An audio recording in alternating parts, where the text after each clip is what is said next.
All right. Hello, my friends. Don Adriano here for La Scena Musicale, and today I have a great surprise for all of you. I have one of the most renowned tenors of our days, Michael Spyres, with me in the studio today. He's in Montreal because he will be singing at the Lanaudière Festival in the Rossini Mania concert, along with another superstar, tenor Lawrence Brownlee and the Orchestre Metropolitain. Thanks, Michael, and welcome to Montreal. Thank you for having me. How are you feeling today? Good, I think. I haven't asked my... Yes, I'm good. Yeah. How is things going for this concert? Great. It's actually it's wonderful to be back here in Montreal. It was I think in 2019 when I was last here. So just before, yes, it was the summer before all of our lives changed. But it's wonderful to be back in Montreal, and I really enjoy this city and the feeling, because it does feel this kind of in between America and the EU, and I love the feeling here in Canada.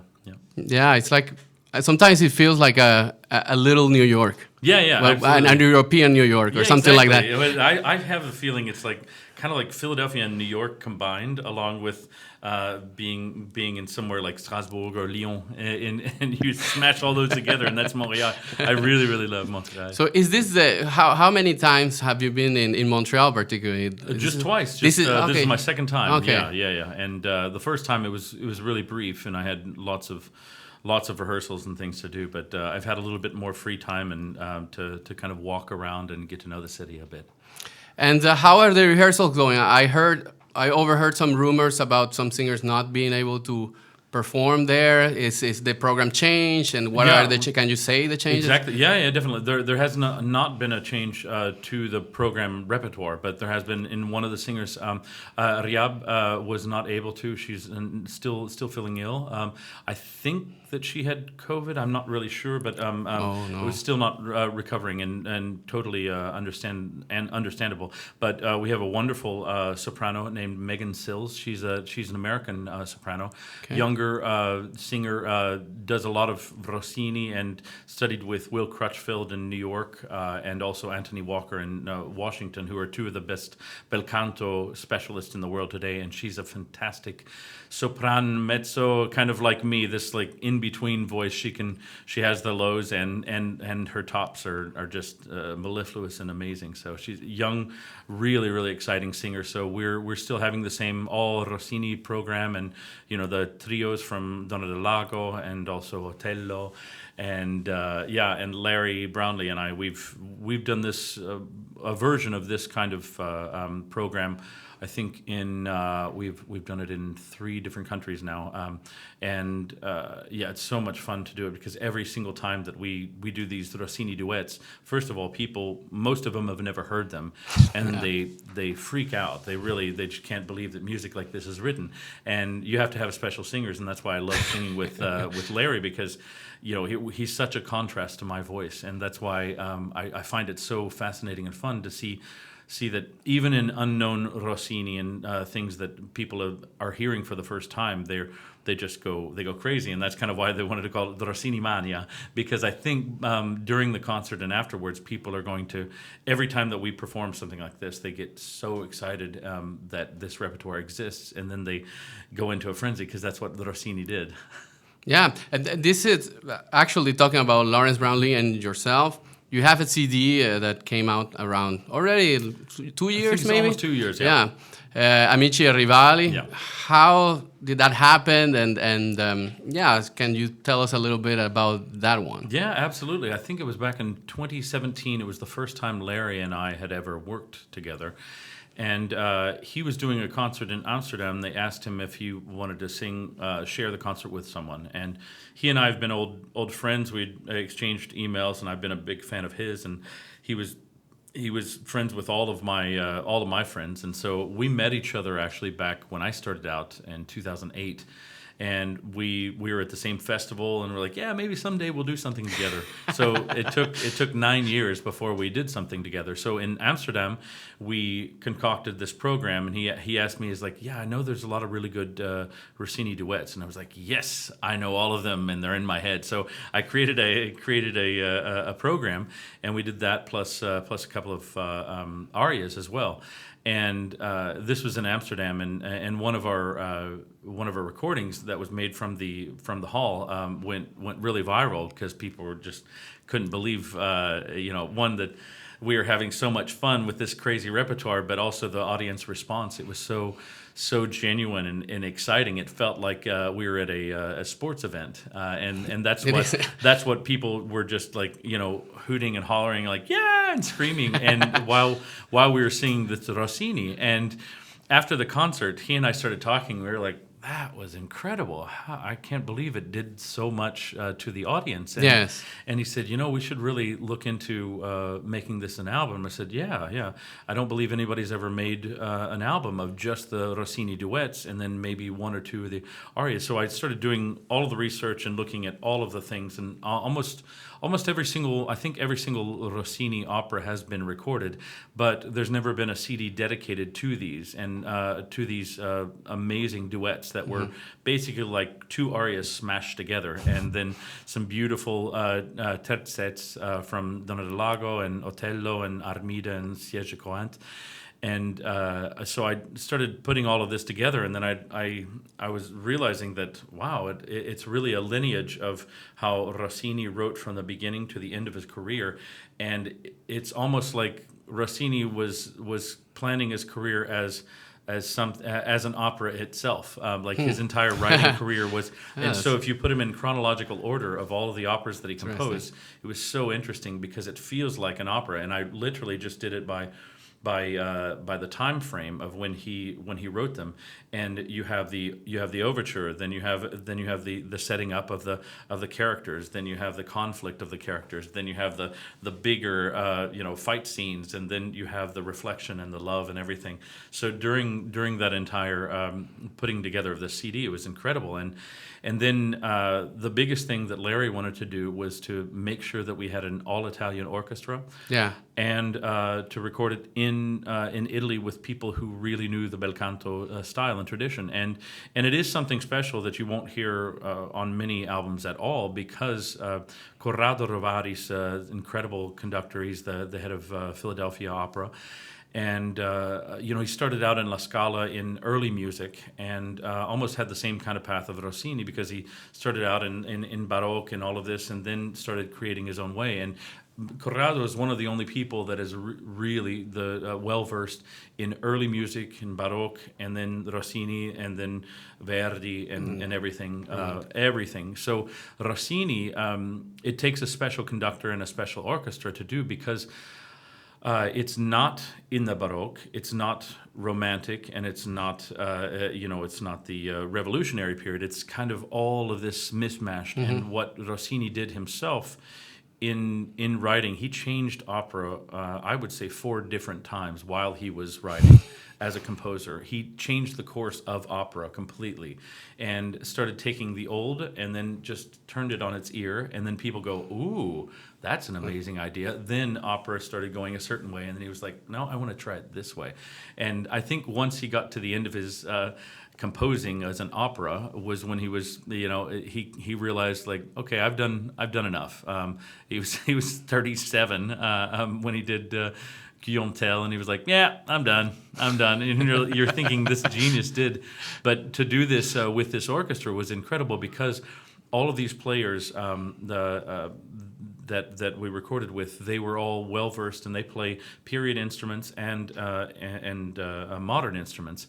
And this is exactly what Rossini would have been doing at that time, because all of the orchestral instruments were changing at that period during Rossini's composition. So you had people that were trained on catgut and old instruments, the early instruments that were switching over to the new modern instruments, and all of these all of these people knew how to play in both styles. So that's why it sounds so different than many other Rossini recordings, because a lot of the Rossini recordings that came out in the 80s and the 90s, they were amazing, incredible conductors and orchestras, but they were with modern instruments and in the modern tuning, and we did tune just slightly lower than usual, and in Rossini's time it was much lower, and in a lot of his compositions it was more of the Baroque pitch. It was like 432. Yeah, exactly. He tried to do 432, and it was great. It was always fluctuating, but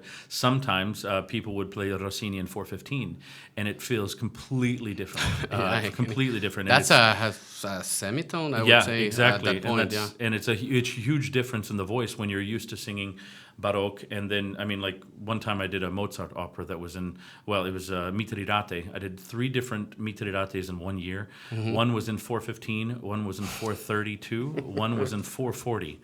And it was like 3 different operas, completely different in the voice. But yeah, that's why the what's sorry about this, but what's the main difference for you in those 3 vocally? What's what you really feel that is like, oh my God, I have to approach it totally different? The overtones, overtones come out very different in 415 than 440.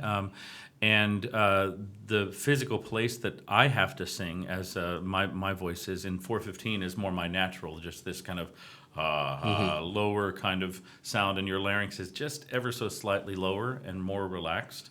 And then in 440, you just kind of have to turn everything up and just kind of turn into what I say, like SpongeBob. Have some helium before exactly. Before That's what it feels like. I mean, for me. But some people have this natural tenor voice, but I've tried, but it's more of a strain. That's why you hear my speaking voice. It's not up here. Whoa. Yeah, exactly. So actually, are you conscious of that when you're going to do the opera? Do you put the voice there, or just you kind of? What is your mentality about that? Like, I just use my natural voice with good technique, or it's all you science kind for of me. Just like I have to put it that way. I have to physically, because Okay. I'm really more of a scientist about it when it comes to different things, because I change my the way that I sing in every single role and in every single composer, because every single one of these were written for a different specific voice. And that's why sometimes they're like, well, the high notes weren't exactly as pingy and as beautiful. And it's like, that's because it was written for a person that was more of a baritone. And in order to approach the high notes, he would have done this instead of this kind of technique. And a lot of people don't take that into consideration, because I think as an artist, and especially a voice artist, we should sing with different intentions and try to get the character rather than it's me, my voice all the time, look at me. I want to hide inside the character and change my voice depending on how the composer wrote, and that's really evident to me when I sing something like the lower pieces that Rossini wrote, such as Otello, or when I have to do like Lindoro or something like that. It's a totally different way of singing for me. But some might argue, I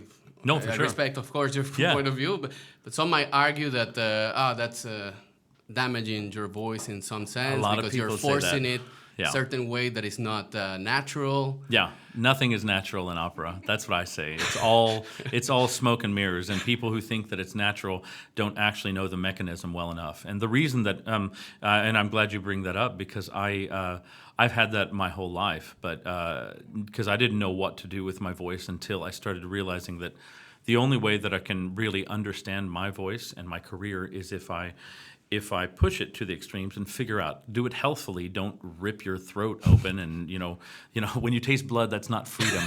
That is not freedom.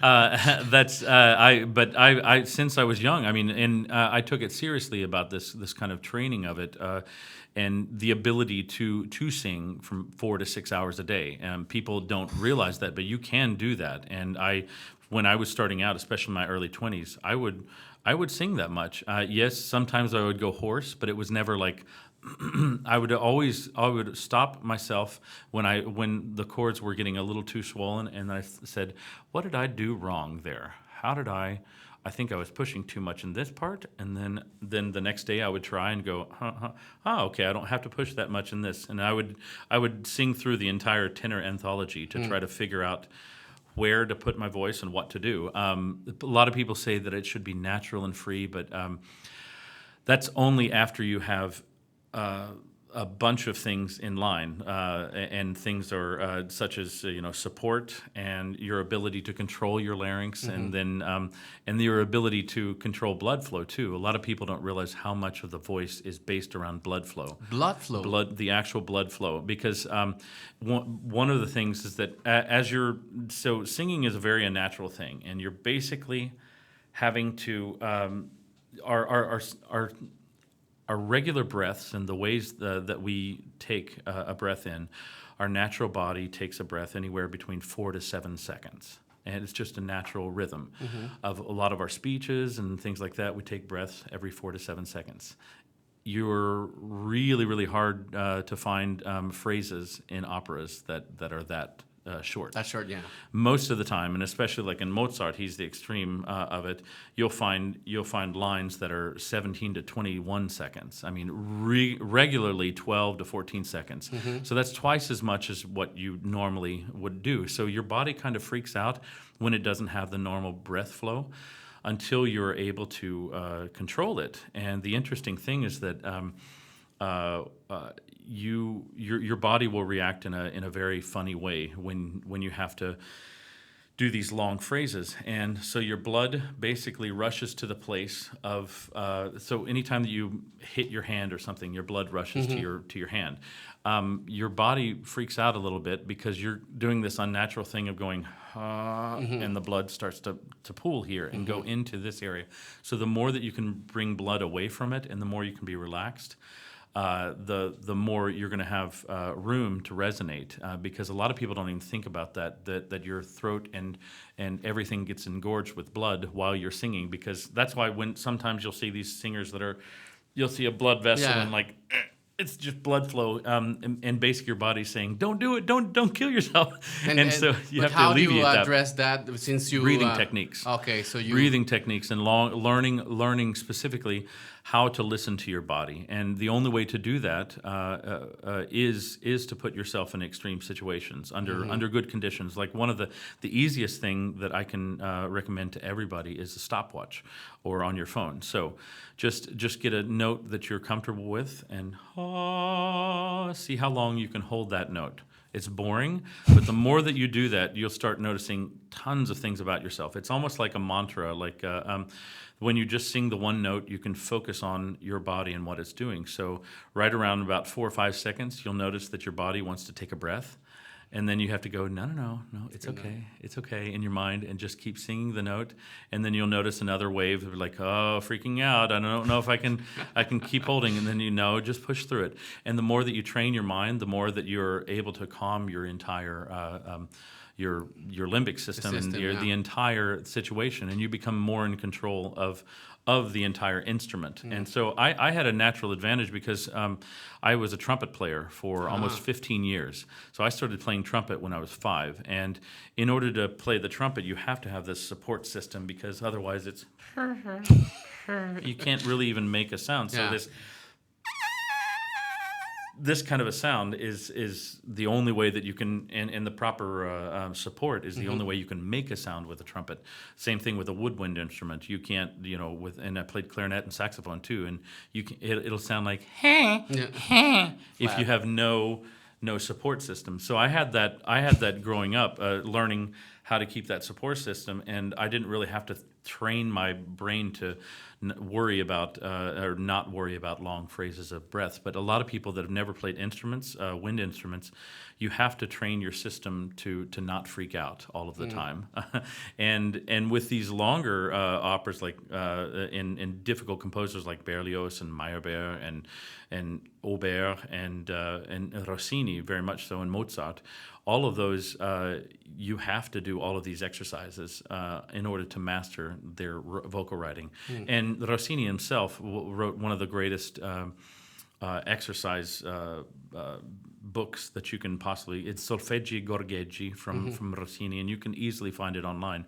But they're just exercises, and once you do these exercises, they're really, really difficult for even for people that have been singing for a long time to do them right, because Rossini knew about the voice better than any composer that I can think of, because he grew up and lived with singers, and he really lived intimately, and he was a scientist before science was really a thing, and he would measure things such as how long people could normally do, and what the influx of breath would do to a note, and why triplets and sextuplets are so much more difficult than twos and fours. Yes, he would put all of this into these exercises, and the only way to master Rossini is to go through these exercises. But once you do these exercises, you'll find everything so much easier, and that's what I think a lot of people have forgotten. They're all trying. We say you put the cart before the horse,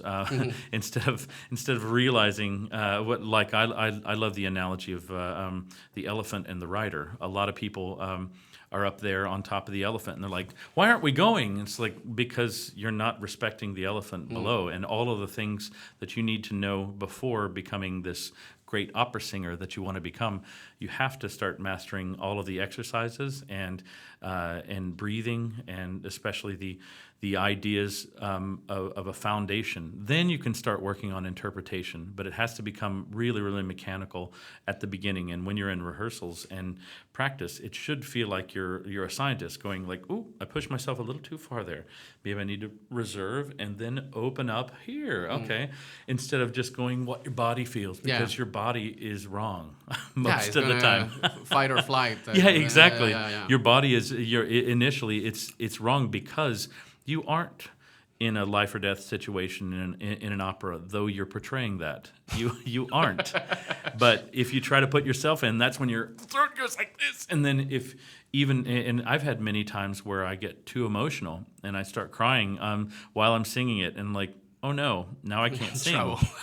I can't sing. So you have to find a way to become to dance between being the puppet and the puppeteer. So all of the time you have to do this, back and forth of being able to control and then giving yourself to that character and then coming back and dancing between the two. And a lot of people do one or the other. That's why we have performers that are so just loving and caring, but then you're like, oh man, they didn't quite get it.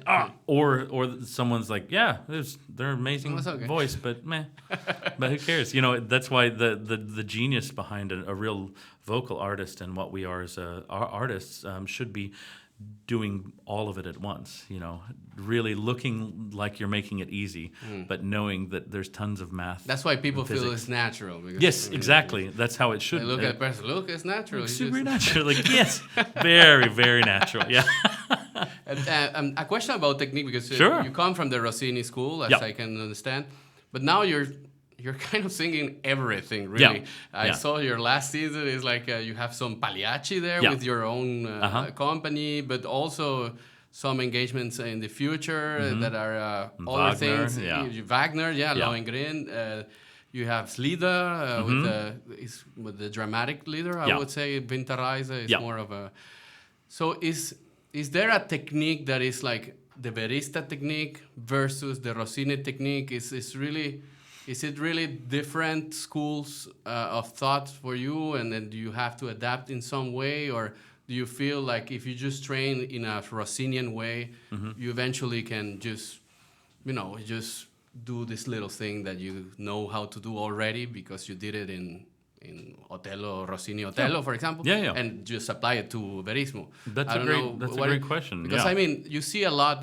It failed at one point because of singers in the 50s and Mario de Monaco, Corelli, like Rossinians, and Verismo is. Please don't mess around with it. That's because they didn't actually read the books, and they wanted to be. That's why they became so important themselves. And I love Delmonico and I love Corelli and all of these people, but they didn't really understand Rossinian technique because it went through this kind of I would say, purification process, and people that were pure Rossinians and pure Mozartians in the early part of this century were just... It was so boring and like, no, it's supposed to be like this, straight toned and ha, and like, that's disgusting. And if you knew anything about Mozart and Rossini, you would laugh at that. But some of the people that were promoting this idea in the early 1900s were very much like, no, it needs to be this way. And it's like, you know nothing about these men if you try to portray them. And I think that's where the divide was. And I understand why in the 50s and 60s people were like, no, I'm not a Rossini singer. But the fact is that you cannot get away from Rossini. Everything changed with him. And vocally, everything changed with him. And he did 3 or 4 different styles that affected the way that everyone wrote vocally. And the interesting thing is that if you do have that schooling of Rossini, you're not gonna rip your voice up singing Wagner or Verismo. Even with Verismo, if you listen to the early recordings of the 1910s and 20s of these Verismo singers, you're going to hear this beautiful long legato line and this ability for their chords to come together and not this barking like rah, rah, rah sound. There's occasionally when a like Boito or Leoncavallo would write for the drama of it, it needs to be this, but that was just a slight technique. Everything else is based on Bel Canto, everything. And that's why when you listen to like Caruso, everyone said, "Oh, Caruso was the one who changed everything and made our voice, the idea of the voice differently." If you listen to some of the most beautiful legato ever, and he just had this darker voice that a lot of people try to imitate, but he had a dark voice, but smoking 2 packs a day helps too. I think that's the other problem is that people. But like going to this technique thing, absolutely. When you have the grounding of Rossini, you can literally do anything. The only difference is certain pieces, such as things in Berlioz, Wagner. Not so much Verdi, because Verdi wrote, he considered Rossini his king. And he was so revered of Rossini that he felt embarrassed to even attempt Otello. People don't realize that because he waited almost 10 years after Rossini's death to put out. Yes, he was composing at the time, but he had the idea and started creating the sketches 10 years before he actually created it. And I think he was finished with it years before he actually put it out, but he wanted to make sure, because people don't realize how big Otello was and how important it was for the shape of all of opera, and how Act 3 basically turned everything in opera on its ear and just made people go and start recording things differently, writing things differently. But when you have this grounding technique, it's fantastic to be able to connect all of the legato and everything. But especially with Wagner, he was influenced by Rossini immensely. Whether or not he liked his music or not, he was very, very, very influenced by Rossini. You couldn't get away from it just because he knew the voice better than anyone and how to write melodic lines for the voice. A lot like Bellini as well, and another person who really influenced Wagner. And the key to these bigger orchestrations and Wagner is to go back and look who their influences are. And it's really interesting you bring this up, is because I'm recording later this year. It's kind of like I like to go back and show people where things come from, and kind of be like an Indiana Jones of the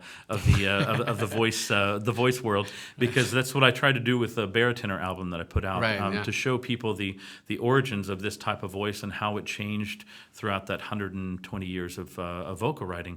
And the newest album that's coming out in February, I called Contra Tenor. Oh. So I like against the tenor, so I put it as contra tenor. Oh, it's contra, not contra. Yeah, exactly. Okay. Contra tenor, and it's you're not actually going to sing counter tenor. No. Okay. Very, very close to it though, Okay. because some of the contra tenor repertoire. This whole.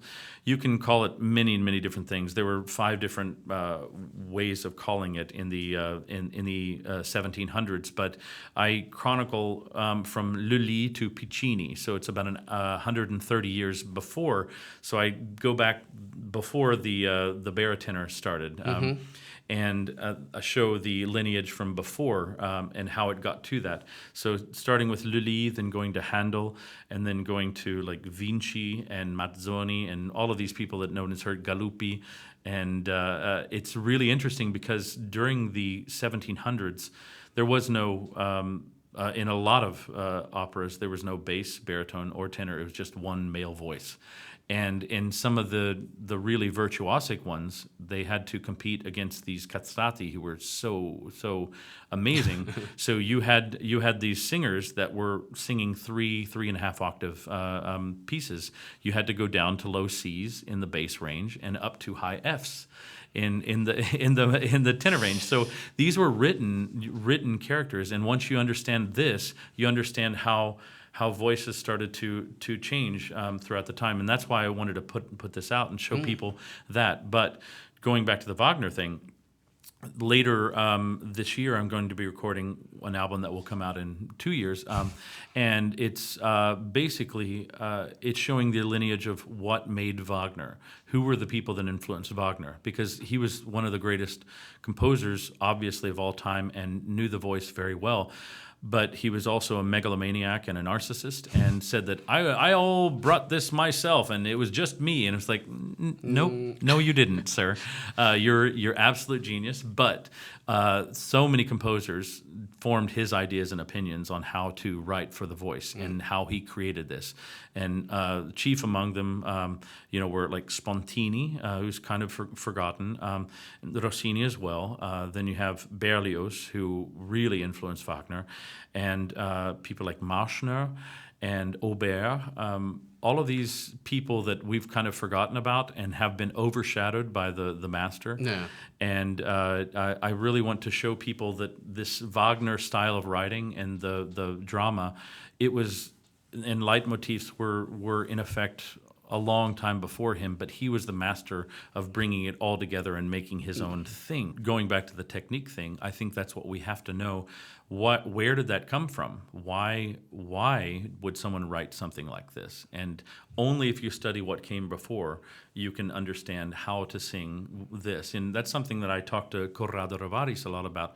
When you're approaching anything, whether it's Verdi or Puccini, you have to look at the 50 years before and the influences that they had, and that's how you should approach that. You shouldn't, like a lot of people nowadays, they're playing Puccini and Verdi as the same kind of beast, and you hear all these Puccini-esque things and these Verismo things coming into Verdi, and you're like, no, that's not the style of Verdi. And it was very clear on what he wanted and how to do bowings and how to phrase things as well. Actually, a question. I have two questions in mind, but sure. A question about that particularly.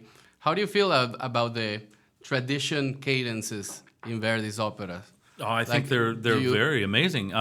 But the problem is that these traditional cadences were not very well researched. The people that think of traditional cadences, they came from the most famous people, but everyone had their own cadenzas, and that's the problem. Is that we've gotten away from this Bel Canto tradition and everything before, basically until the 1920s is when people stopped doing cadenzas, and it was because of the recording. You only had one take with these cylindrical things, and so people started doing exactly, and you can't mess it up. Yeah, that's so much money. So people would just standardize and like, well, that's good enough. That's something I can do every single time and not mess up. But if you listen to some of the early ones that are real bacantes, like Giuseppe De Luca and some of these singers from the 20s, you'll hear, Questa Quella with crazy cadenzas, and you're like, well, that's not. It's like, but that's what Verdi wanted. That's what, if you do it in the style, it sometimes is a little bit Rossinian, but the problem is that people have forgotten that that's one of the reasons that these operas were composed was to showcase the artistry of the singer, not only to be the puppet, but they can be the puppeteer during during those cadenza moments that would fit in.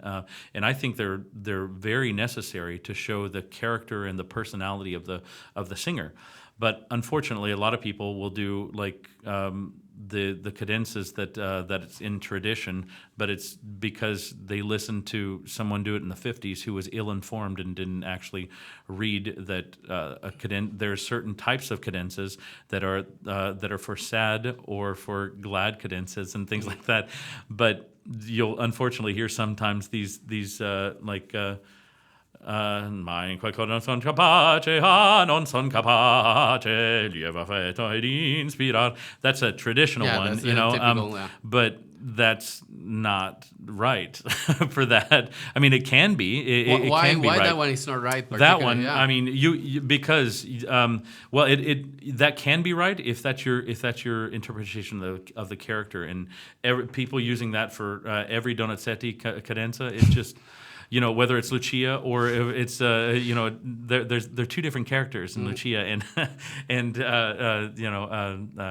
Elisida d'Amore. I mean that one's okay. I mean it's fine, but it's very basic. Yeah, that's the same. Yeah, very it's the same basic. as Lucia, the same cadence. Exactly, it's very basic and exactly. It's basic and it's not really showing much. But I understand why someone would do it. But you can do whatever you want with those cadences as long as it's in the style. So But nowadays, how do you go about it? Do you discuss this with the chef, or are Sometimes- well, you it open depends. to even improvise them on stage? No, I mean, I would like to, but a lot of times you just don't have the time, or a conductor who understands. More and more conductors are getting into the idea of bel canto, but it takes a lot of trust from a conductor who's never done something like that. So that's why I would like to, but in our world, it's unfortunately very little rehearsal time and less trust, unless you have established yourself as a bel canto person who can do these kind of inventive techniques.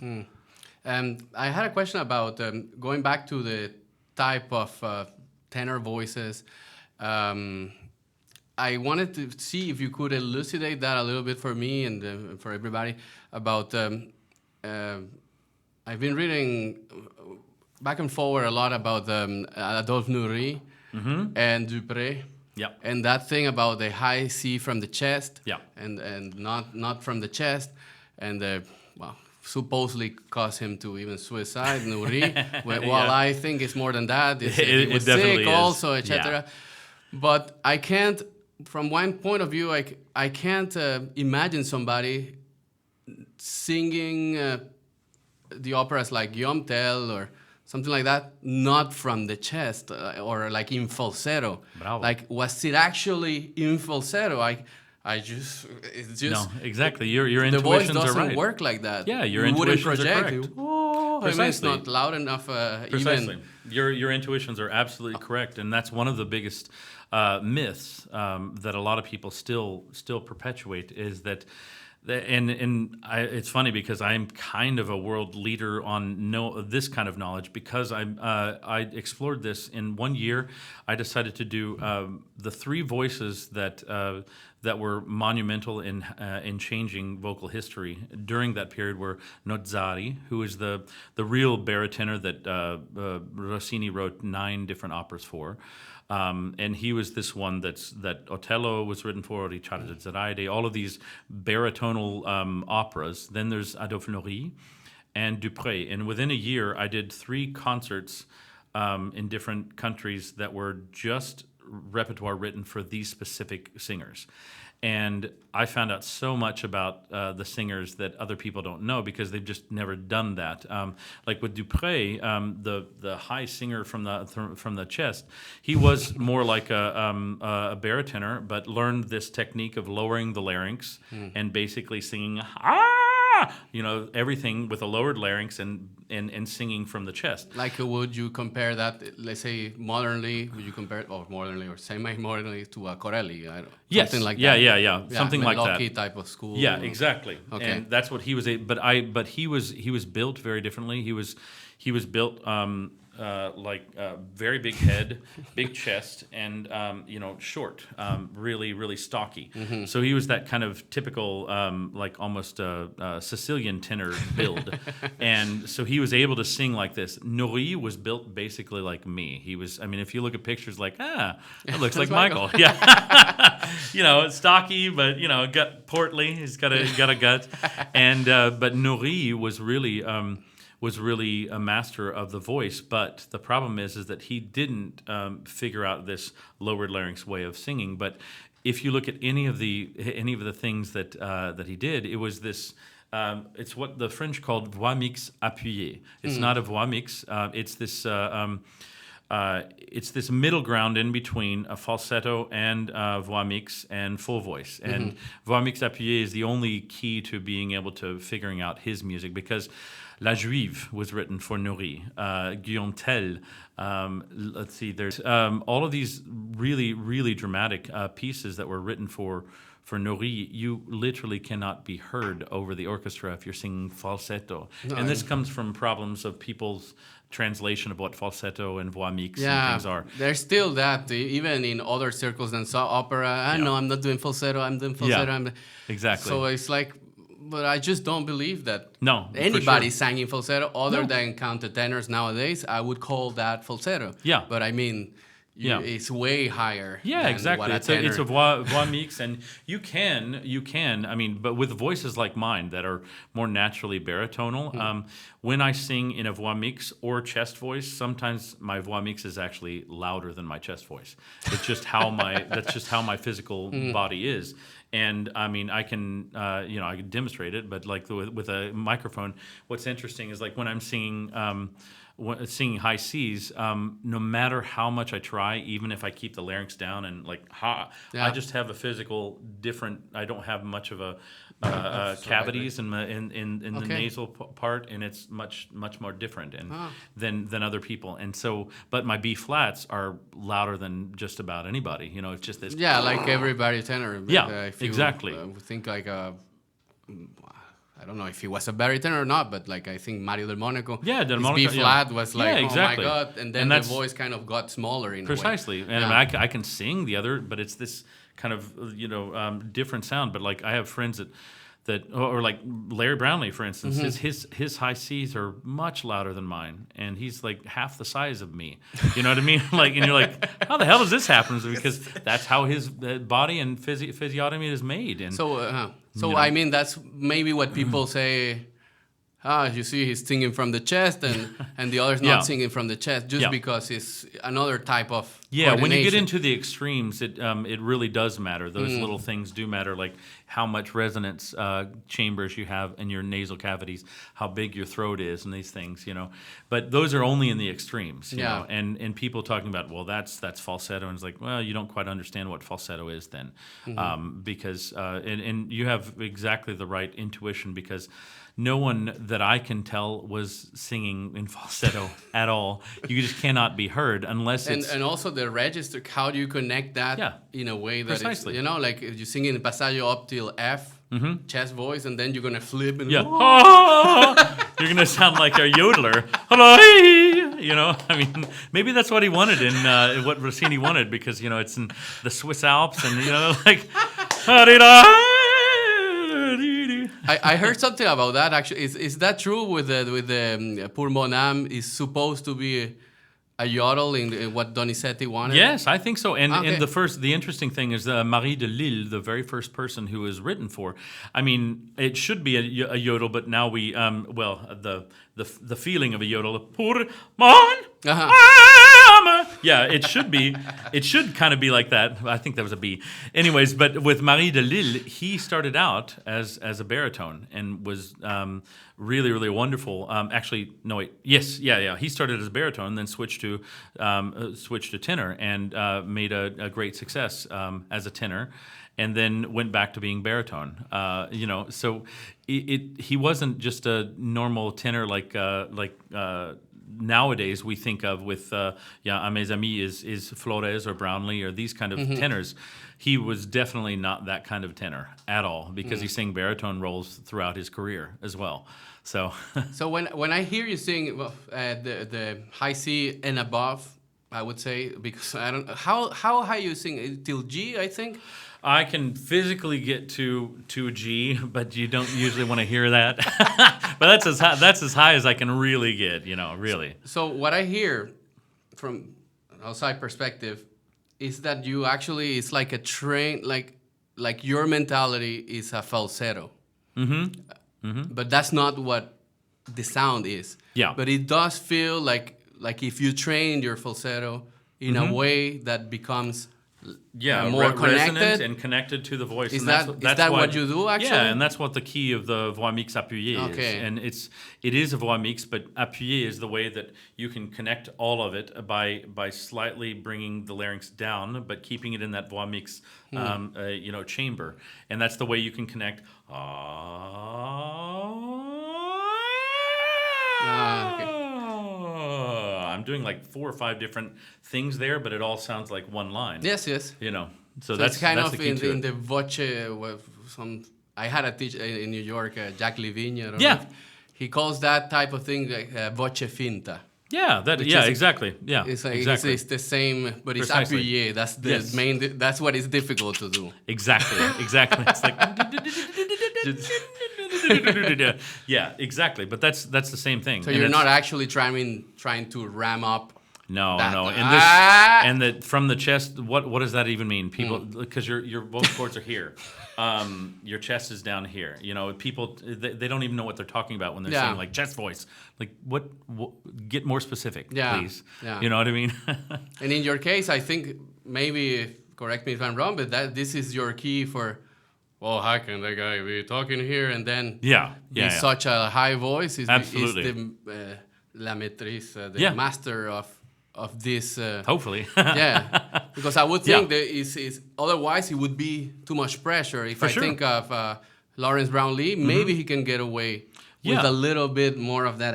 Yeah, he can because his voice sits a lot higher. But he can sing low, but he can sing low as well, but not as low as me. But it is physically higher. It's about a third higher on everything, pretty much. You know.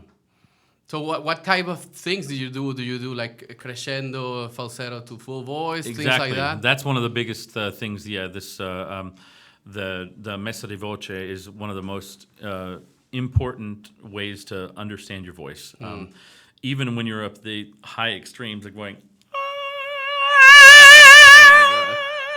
being able to go from soft to loud to soft. That's crazy. It takes a long time to learn. The biggest thing that you can do is actually look at anatomy books and then understand how physics work and how air flows through a certain way. And the best thing that I could visual that I can tell you, especially when you're trying to get louder or higher or lower, just look. You can even find it on YouTube, videos of people singing, and you can see the difference between a really high note and a low note is like, I don't know, a centimeter maybe. I'm this tiniest bit. High note, low note, high note, low note. And same thing with loud and soft. It's like, oh, there's a little bit of a change here or there. It's minuscule. It's tiny. And if you have the proper, I would say proper air pressure.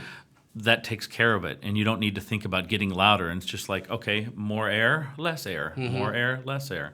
That will fix it. It's just bring it down to the basics of what's actually happening, rather than think of a mountain, or think of this, and it's like I don't understand that. I can understand that only if you're trying to reach something that we don't physically know about, but we know how the voice works. You can look how the voice works, and unless you understand what's actually happening, take a rubber band and see, high note, low note, high note, low note, and it's between octaves. It's just the tiniest amount of movement. So you can't really think I'm singing low or high. The only visual that I can think of that actually works when you're thinking is floating in a boat along the water, and then if you need to sing a low note, you just put your arm here, and then look, a fish, I'm gonna catch it there. Okay, but that's you your just have image. to stay. You just have to stay on the same. water. Stay on the water, and the which water is are kind the of the chords. breath. Yeah, I'm exactly. guessing, or, Exactly. or the apoggio. I don't Yeah, know. exactly. So low note, that's high very note. Yeah, you It's just the same for you. just go forward, or the other visual would be like an arrow. Yeah. You know, pulling back an arrow, and then you ride that arrow. You know, that's it. That's Instead the of legato. like just shoving the whole thing. Yeah, exactly. You're not shooting a bunch of arrows. It's like, nope, you shoot the arrow and then you ride the arrow through, and that's what legato is. And that's what's physically happening anyways when you're creating energy. It really is energy that you're creating, and sound is a wave, and it's a wave of energy, and you were creating it. And I don't know, you really need to get into, I think any singer, even if they don't feel like they're scientifically minded, it helps you so much when you start to look at things in anatomy and start realizing, okay, these are the chords. And there's so much of that on YouTube now. I mean, like it's in the crazy. last 20 years, you have no excuse to be a bad singer now. Why do you feel well, I felt like there's certain schools of thoughts that are like, don't start. Certain teachers, I wouldn't say names, but I have heard this quite a bit. No, you don't start looking at anatomy, like just. Well, I mean, they can say that, but I think that's absolutely insane, because you need to know what's physically going on in your body. I understand some people aren't, that's hard for them. Being organized is really hard for me, but I had to do it in order to make a career and to have a family and all of that. If you see me when I'm on tour, and if I have a hotel room, it's just absolute chaos. But I have a schedule, and people tell me where to go. But when I'm with family and when I'm doing my career, it's just I have to get organized. And that's what we have to do as singers. A lot of people use the excuse like, well, I'm a creative type and I don't do this. It's like, yeah, so am I. But do your job and and get serious about it. And we have to, as artists, take it seriously, and not just think it's all about exploration and me figuring out what I'm supposed to do in life. It's like, no, it's seriously. We as artists are keepers of the light, and we're the ones who are supposed to be changing the world. That's literally our job, is to show society a new way of thinking. And it's not just like all about you. You know what I mean? Yeah. So that responsibility should help you realize that even if you're not a visual learner or whatever they want to call it, you need to understand what's going on with your voice, because you can easily feel that and watch videos on YouTube now or see pictures of, oh, okay, so that's how when I sing like this, the larynx is moving down and the muscles are doing this. Okay, that's great. So then you can put that together with any imagery that you want, but you need to know, it's like people trying to create physics out of and not knowing algebra, or any math, and it's bizarre. I mean, I understand the want to express yourself, but we have to get into that mindset of being a little bit more technical as a singer, I think, Right, because I grew up my whole life just singing and learning, playing music by ear, not being technical whatsoever. But then when I became 19, I was able to read music for instruments, but as far as like looking at the score, even when I was in my teens, I didn't really know how to read music that well. I would just immediately catch on someone start singing and like, ho, ha, and then I would catch it by ear. And then when I was in college, I was like, I got to get serious about this. Ugh. And I had to... Yeah, and actually study it seriously. Exactly. And same thing with that's why I went back and read. I was like, so what are the foundations of good singing? Everyone says Vaccai and Lamperti and all of these things. And I was like, all right, let me read these. And having to read them, from your local library, and 25 years ago, was very different than having it in your pocket now. And that's why I say no one has an excuse to be a bad singer now. But it's almost like the thing that I see now is that it's almost like a problem in itself. Too much information. Yeah, because okay, which one is right? I agree. Okay, Michael says that, but then comes whoever star I tells agree. me the contrary of Michael. No, I agree. What the hell am I supposed to do? Well, exactly, and that is the problem with our generation. It is too much information for our bodies to process. But that's why I say simplify everything, and instead of taking my advice, go with a singer that you absolutely love, and look and research them. who were their teachers? Who did they study? What were the people? If you have that connection to someone and you know that your voice is like that, then start studying everything about them and what made them them. But for me, I just think that everything vocally was changed and was written off of the Rossini model. So if you go back to the Rossini techniques and the Lamperti and all of these early, and Garcia method, all of these from the early 1800s, that's what vocal writing was how it was all changed and how people approached vocal writing, because that was the first time people were getting very scientific and serious about and having the instruments, like Garcia and his son would make their own instruments to be able to see inside there. So we're very scientific about it. And I think that once you have that basis, then you can start going with the imagery and things. But I understand how some people say, but I think they're just being lazy. I mean, because I was like that way too, because you can make up any images that you want, but if they don't make sense to your physiognomy, then you're wasting a lot of valuable time. But I understand that, at one point you're mostly self-taught. Yeah. Even for when you started doing this Baritenor stuff. Yeah. I had a teacher from the time I was 18 until I was 21, and that's it. And then 23 years almost I'm self-taught, because I had a really great teacher at that time, Robert Mershak, and he didn't know he's actually an agent now, Mershak Artists, and it's interesting because we worked. He couldn't figure out what to do with me either, because he was like my first. I had one other teacher for a year when I was in high school. And, the first aria I ever learned was Madamina, I catallo che questo, delle belle che moi padron mio. And I learned all these baritone things. But he was one of these natural tenors. He's like, you might be a tenor. It's like, okay. I don't know what you're talking about, but I'll try, because I like tenor music. Yeah. And so after 2 years of working together, from 19 to 21, we had worked, and I was able to find certain things out about the voice, but I just wasn't ready physically. I didn't know how to become a tenor. And he was perplexed as well at our last, I did my junior recital, and he was like, I honestly don't know if you're a baritone or a tenor. Oh, wow. I don't know. And I was like, oh, great. Now you're screwed. You're screwing my head up, too. I thought you said I was a tenor. But that's why it took another 10 years, to be honest. And the interesting thing, and the piece of advice that I like to give, you just have to follow your voice and how you feel it should be, and find repertoire that you understand at your time. Yes, push yourself, but you also get feedback, because I was doing auditions with Verdi and Puccini and everything that everyone told me to do, because I have a darker voice. But I never got anything, and then I was like, oh, man, I've got to switch, or I'm not going to be a singer.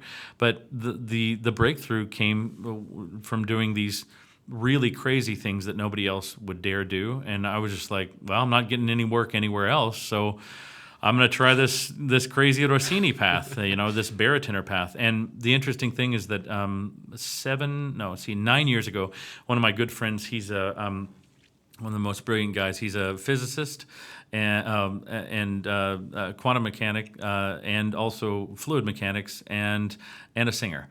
And he got his PhD in what is essentially fluid mechanics in the voice, and how the voice works. And I was one of his test subjects, and he did MRIs on me while I was singing, and did all these things. And his goal was to try to figure out this category, what I am, because he was in between. He was in bass baritone territory.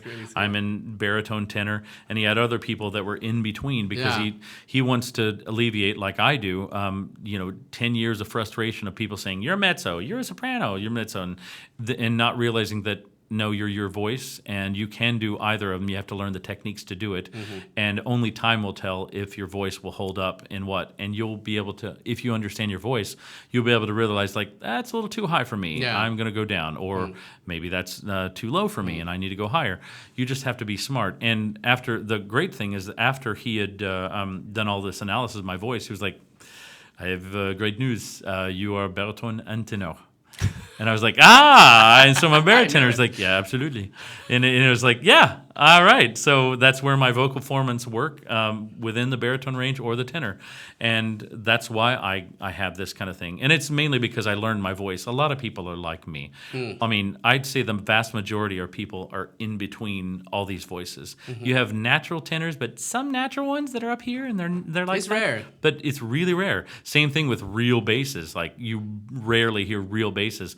Everyone else is on this large spectrum, and a lot of it depends on your personality. People don't realize that if you're like me and who's pretty fearless and insane sometimes, you'll go towards these characters that are fearless and insane. Right. But if you're more reserved, you're probably going to find something else, and you'll probably end up being a baritone when you could be a dramatic tenor. But you'd rather be like this, and that's your character, and that's. But I'm, partially schizophrenic, so I'm just like whatever. I'll just do whatever, All right. Well, Michael, thanks a lot. Thank you for the interview, and good luck tomorrow. Thank you. And I don't know if that's still working there on the Instagram, but he will be singing in Montreal tomorrow at the Festival Lanaudière. We'll be there. Yay! And I hope you too get your tickets. I think there are tickets available yet. Yeah. And it's just going to be fantastic, and you can see all the results of some of the things we talked here with him today. Thank you Thanks so a lot, much. Maestro, I really appreciate it. Really fun. Really Grazie fun, mille. and good luck tomorrow and in the Merci. future.